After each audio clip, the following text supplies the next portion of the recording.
आळंदीत पवारांच्या राष्ट्रवादीच्या विकास लवांडेंवर शाईफेक, संग्राम भंडारे यांच्या सहकाऱ्यांकडून शाईफेक। लवांडेंनी वारकरी संप्रदायातील घुसखोरांची यादी केली होती जाहीर, तर त्यामध्ये भंडारेंचंही नाव। मला पिस्तूल दाखवून धमकावलं, जीवे मारण्याचा प्रयत्न झाला, विकास लवांडेंचा गंभीर आरोप। तर शाईफेक करणाऱ्या गुंडांचा बंदोबस्त करण्याचीही मागणी। माझ्या गुरुवर्यांना घुसखोर म्हटलं, त्यांच्यावर चिखलफेक केल्यानं शाईफेक केली। 15 दिवसांचा वेळ लागल्यानं वारकरी संप्रदायाची दिलगिरी व्यक्त करतो। संग्राम भंडारे यांची TV9 ही प्रतिक्रिया।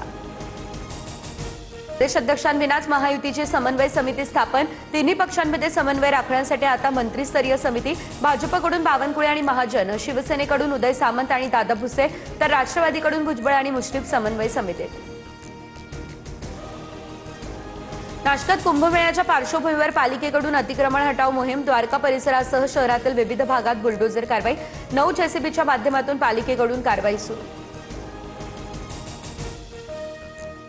मुंबईमध्ये डिझेल पुरवठ्यामध्ये 5 ते 10% कपात, डिझेल पुरवठ्यातील कपातीमुळे उपलब्धतेवर परिणाम, मात्र पेट्रोलचा पुरवठा स्थिर, त्यामुळे आता सामान्य वाहनधारकांना मोठा दिलासा।